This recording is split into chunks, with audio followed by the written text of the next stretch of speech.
Touching heaven from one of China's most sacred mountains, getting schooled by a master silver maker, and meandering through an ancient market. It's all in this episode of Travelogue.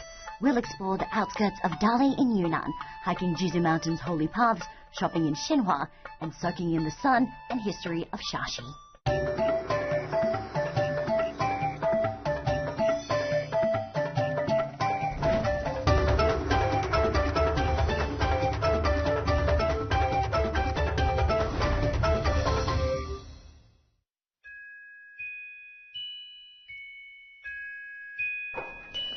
I don't know if you've ever imagined what it might be like to be in heaven, but I think this is as close as it gets. We're here and dawn is breaking on the top of Jizu Mountain at Jingding Temple, and I think, as you can see around us, this is perhaps why it's one of the most sacred sites in the Buddhist world.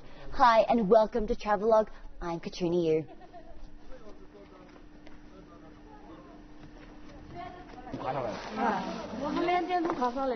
晚上来的还是早上爬到山上来的？晚上来的。晚上就开始爬了。几点开始爬山呀？这就是2点半。是啊。这边是不是香火特别旺，特别灵啊？是啊。那许愿了吗？啊？许愿了吗？太阳出来了就许愿了。太阳出来就许愿是吧？哦，好的好的，谢谢你们啊。I feel and look tired after our 5 a.m. start. But that's nothing compared to the journey these pilgrims began at 2:30. But then, the moment we were all waiting for.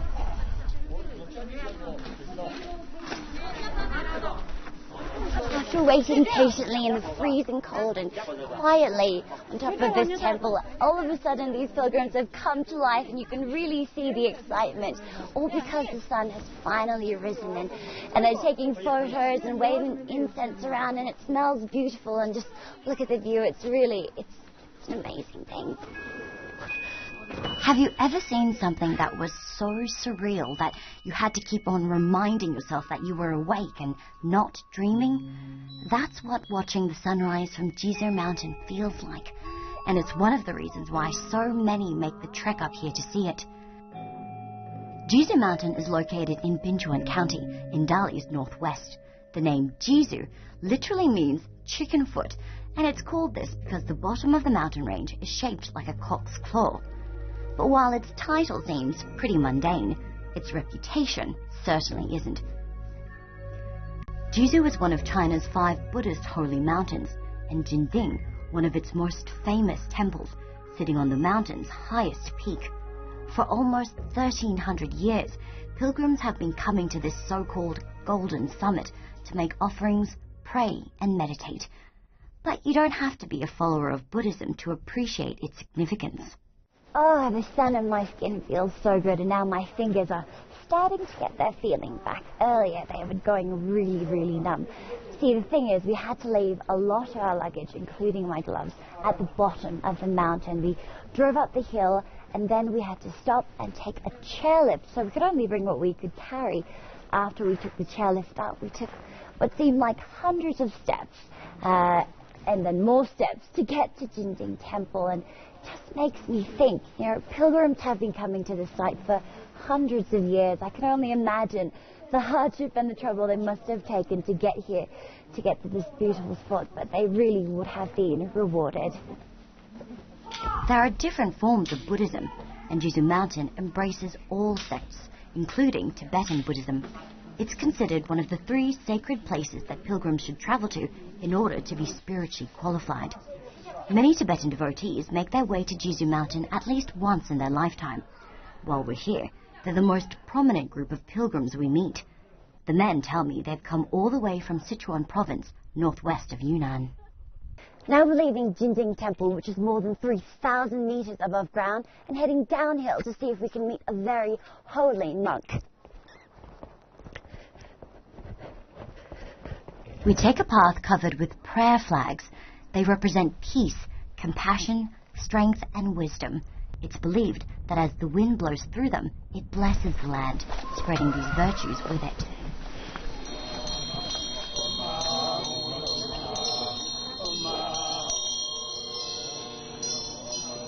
I hear our next destination before I see it. When we arrive, I look at the faces of the men chanting, wondering if any of them is the monk we've been told about.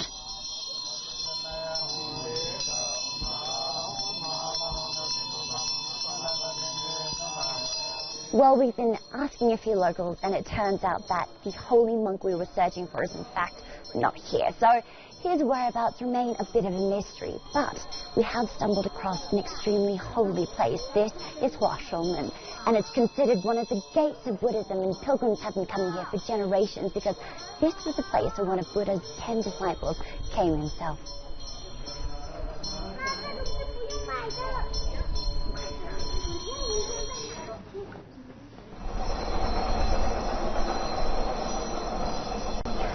You know, one of the things that I love about this place is the sounds of the mountain. It's these prayers that the monks are chanting. It's the sound of the bells and the drums, and it's also the sound of the flapping of these Tibetan prayers against the wind. It's not silent, but at the same time, it's very calming.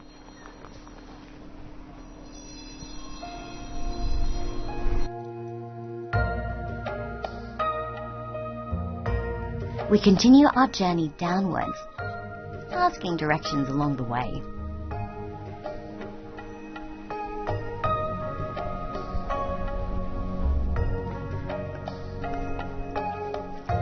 Now we're heading to have lunch all the way at the bottom of these stairs, and look, don't you think we're going to deserve it after that hike down? I'm just glad we had a chairlift to take us up, but I have nothing to complain about. I only have a backpack to carry, unlike a cabin which has got some heavy gear.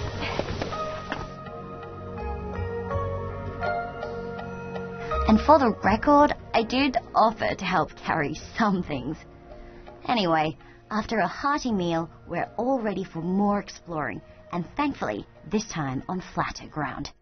Our next stop makes quite an impression. More than 1,000 years ago, there were hundreds of temples that littered Jizu Mountain. Today, there are only about 20 left. But you don't have to go all the way to the top of the mountain to find that peace of serenity. This temple caught our eye halfway down the hill, and it's called Zhushengzi, which roughly translates as celebrating the holy. Now, the story of this temple is that there was a monk who lived to be more than 100 years old, and his students went all over Southeast Asia. And to this day, they still return to pay tribute to him and to this place.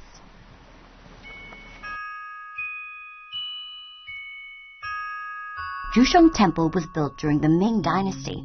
It's the biggest and one of the most well-preserved on Jizu Mountain. In the 1980s, it was listed as a major cultural relic and is a protected site. I love the rich smell of the incense. Now, pilgrims have been coming to Buddhist temples like these for generations and offering burning incense sticks as a part of their prayers and to pay respect to the place and to Buddha. Now, because of all the temples that once littered Jizu Mountain, it got this reputation as being a scented wonderland, and with this rich smell, it's little wonder why. I don't know what it would have been like those hundreds of years ago, but just smelling this now, I can close my eyes and really get a sense of what it might have been like. As well as ancient buildings, you can also visit modern temples currently being developed. I think these sacred sites of both past and present will ensure that Jizu Mountain is a place of peace and prayer for many more years to come. Coming up on Travelogue, I meet a man who has the art of silver running in his veins, get a taste of the life-giving water of Xinhua Village, and feast on the 8 bold dishes that make up a Bai banquet. Touching heaven from one of China's most sacred mountains, getting schooled by a master silver maker, and meandering through an ancient market. It's all in this episode of Travelogue. We'll explore the outskirts of Dali in Yunnan, hiking Jizu Mountain's holy paths, shopping in Xinhua, and soaking in the sun and history of Shashi.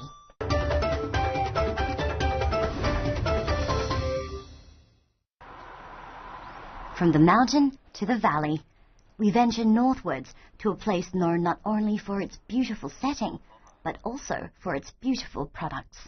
We're here in Heqing County in Xinhua Village, an ancient Bai village. Nice quiet village, except for the sound of every home, every family busily creating their craft. This village is known for handicrafts which have been handed down from generation to generation, and it seems like it's a tradition that will continue for generations to come. The first thing I notice is that everyone in Xinhua village seems to be busily working away at something. Being the curious sort of person that I am, I wander over to this group of women and ask them what exactly it is they're working on. 你们好，你们在干什么？我们在木头台。好，好看啊，可以看看吗？可以。 As you can see, the Xinhua village is famous for its silver craft and silver jewelry is included. So this is a beautiful silver bracelet that they're polishing, and they're actually using a special kind of jade. 可以看看吗？这个。谢谢。They're using a special kind of jade to polish it off, and nothing else can be used on this bracelet, otherwise it will be ruined. 谢谢。 There are more than 100 types of Bai silverware produced in Hecheng County. Many are exported far beyond China to countries such as India, Thailand, and even America. We decide to pay a visit to one workshop that's particularly old and just as famous. Here, young apprentices concentrate on making much more than just a lot of noise. They're busy molding silver into stunning shapes and patterns. Some of it seems like impossibly intricate work. It clearly takes incredible skill and a lot of time to create each object. I asked to speak to their teacher and boss, Sun Guangwei. He tells me that this courtyard house is home to both a booming business and a busy family. And it seems that silver runs in his blood. 这个是我们一个家庭作坊，然后就是从爷爷、爸爸、哥哥这样一代一代传下来啊，然后现在我们做了已经我做了21年。 Fewer and fewer people practice the craft today, choosing instead to move to the city and find more contemporary work. But Sun Guangwei's products are still in high demand. He says it's because he makes sure his silverware is not only pleasing to look at, but also useful to have. 然后以前做的都是传统的一些图案或者一些器型，做的都是基本上都是少数民族必须用的一些东西嘛。现在我们年轻一些的就把现代的时尚元素这些都融入进去，把它做成现代的一些工艺品，然后就把以前的传统的和现代的又结合在一起。 But of course, if you are in the market for something purely antique or decorative, then Xinhua has no shortage of shops to choose from. Every street corner in the village seems to have a store guaranteed to sell something striking and shiny to suit all tastes. All tastes, including mine, it seems.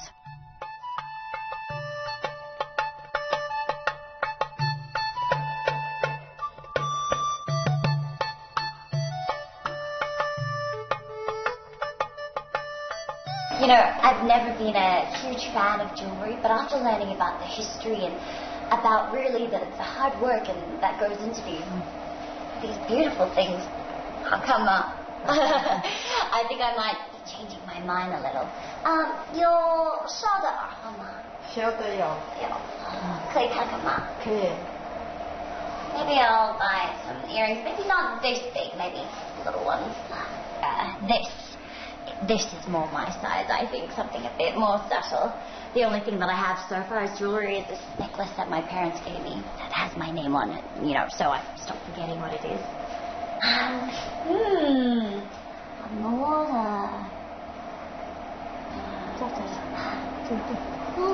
哪？有镜子吗？有。好，谢谢。好看吗？好看。 Of course, I was just joking about forgetting my name. I'd never do that. Really. But you know, being in a place as charming and tranquil as this, you'd be forgiven for forgetting other things like the day of the week or time of day. Life is simple here. It's about being self-sufficient, relying on the elements. And other than silver, I soon find out that there's another element this area is renowned for. One of the things that Xinhua village is famous for is its water. In fact, Every home in the village is said to have its own water spring, just like this one.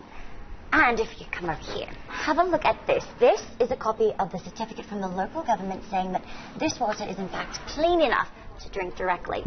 So should I give it a go? I think I should. Okay.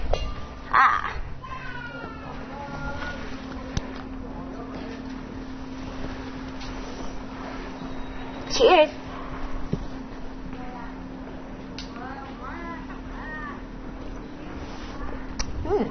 Very cool and very fresh.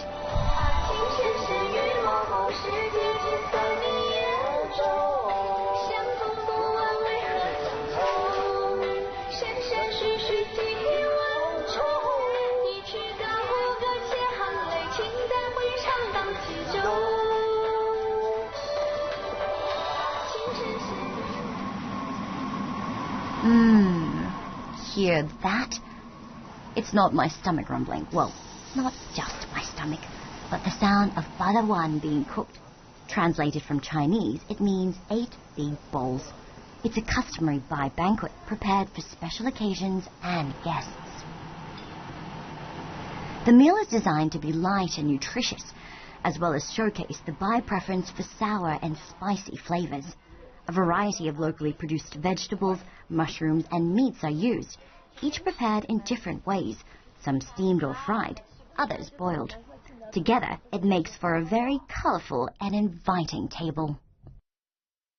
Now, Young has just been explaining to me what is in front of us. Look at this delicious-looking feast. Okay, first things first, let's explain how the table is set. It's set in a very traditional way. So you've got the chopsticks here, bowls, and we've got 3 alcoholic drinks and another drink for those who don't drink alcohol.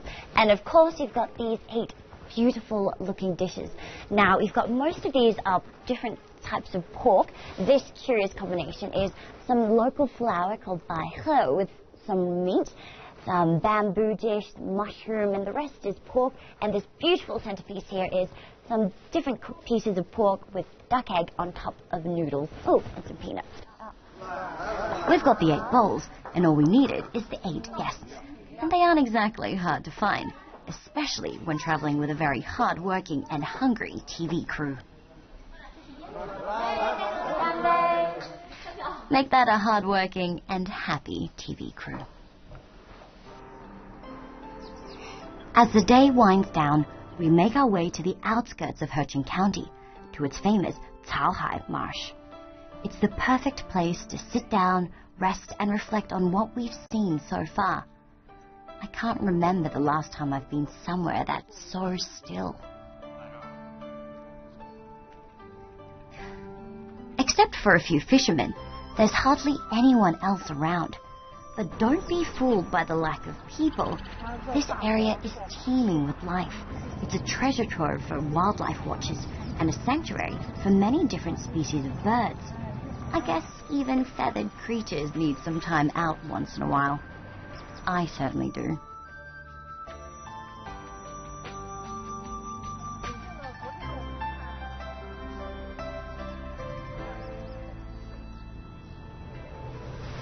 Sitting here in this beautiful spot with the water and the vast mountains sort of reflected in the stillness of it all, you really get a sense of why that lifestyle of the people who live in He County and the surrounding villages is so calm and so still. It sort of reflects the stillness of the land. And I also get a sense of how blessed they are with the water here. The people who live around these marshy, wetland kind of areas are really reliant on this water, as well as the people who live, like in the Xinhua village that we visited yesterday, are blessed and really work with the water to get their livelihood as well. And it's a really fascinating thing.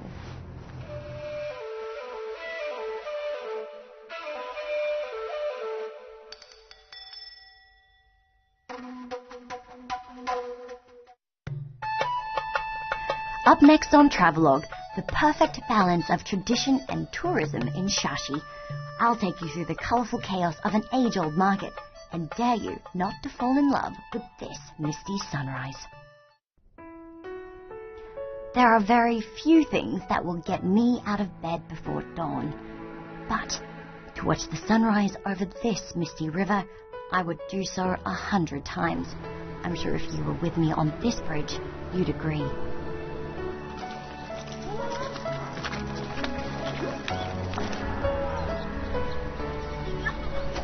Well, good morning from the ancient town of Shaxi. This is one of the few well-preserved ancient market towns. Now, it used to be a very important stop on the tea and horse trail. Today, there are so many new bars and hostels and cafes that have opened, and many tourists come to this place. Now, we're going to head to the market and see what it's like ourselves.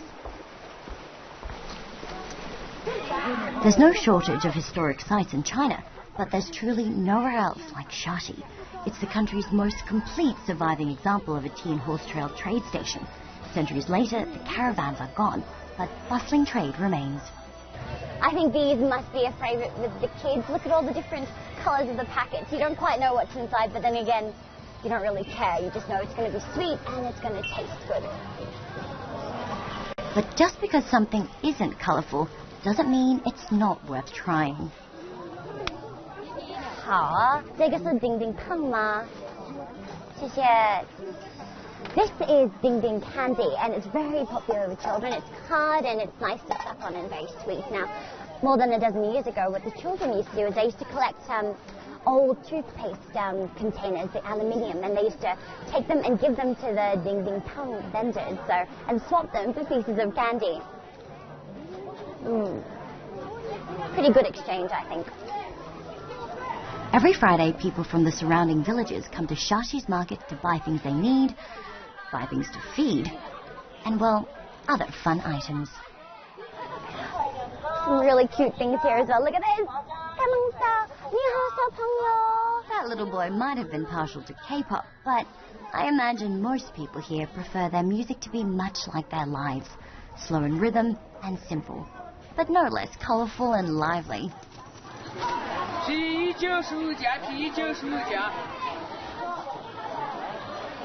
This marketplace is amazing. There's so many weird and wonderful things around me. I find myself asking myself, ooh, what's that? What's that? Some things are familiar, like apples or fruits, and other things I have no idea if it's a food, if it's a medicine or what, but it's fantastic, so many different smells, and I really love the energy of this place. There's so many colors and there's so many types of people. There's so much to explore. And I'm not the only traveller who thinks so. Hi, so we're here with two visitors to the city of Shaxi. I'm Katrina, thank you for talking to us for TRAVELOGUE. And can I get you to tell us where you're from and who you are? My name's Deb, and I live in Chengdu. Oh, great. Hi, my name's Karen. I'm from the U.S., but I live in Beijing. Oh, you live in Beijing. Great. So why did you choose to come to this city, and what are your impressions so far? Well, we are traveling around Yunnan. We decided to come to Dali, and Dali seems to be too touristy for us, so we headed north and came to Shaxi, and love it so far. You're both familiar with China, living in Beijing and Chengdu yourselves. What do you think makes this place different to the rest of China, or so distinct? The scenery is fabulous, and there's beautiful scenery elsewhere in China, but here is particularly nice, and the air is wonderful after the city. I second that. There's very little pollution here, and you really can breathe. It's also extremely colorful, and that makes a big difference. A lot of the other cities that we love, Beijing, love Shanghai, love lots of cities in China, but here it's so colorful compared to those cities. And the traditions are front and center, where you don't find that in the other cities. You have to look for them in the other cities. Here, they're right there. This is the main square of the town of Shaxi. You can tell because behind me is the temple, and in front of me is this wonderful old stage. Now, this is still the center of life in the town today. In fact, the many Bai peoples come here whenever there's a major event such as a wedding or a funeral. They come here en masse, filling up the square completely, and have a major big meal, and it's like the whole town gets involved. Shaxi's successfully maintained culture is more than a matter of luck. The local government is working with the Swiss Conservation Fund to ensure the town is restored as authentically as possible. So, where do you come from? So she comes from America and I come from France. You come from France and America, and you're traveling around China? We live in Kunming, but we travel around Yunnan a lot. Okay, great. So what brought you to Shaxi? I'd heard a lot of friends who live in Kunming who had mentioned it a lot. They said it was a lovely place, sort of it's got an old town vibe, but not as developed as Dali or Lijiang and other places, so I wanted to come. And what do you think of it? I like it very much. Well, that is the second time I come, in fact. Well, it's very well preserved and really beautiful. The market is great also. By early afternoon, the market has packed up and it's time to head inside for a siesta. This is a quiet alleyway on the way to our hotel, and I just noticed all these markings on this particular wall. Just people leaving their initials and saying they love whoever they love. And I was just thinking, it's like they want to make their mark on this town and sort of leave a legacy in a town that hopefully will last forever.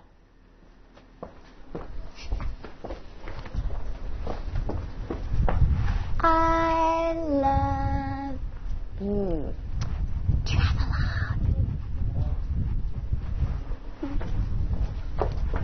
Maybe time hasn't completely stopped in Shashi, but here it certainly feels like it moves a whole lot slower. Slow enough to really savor that cup of coffee or soak in the sunshine.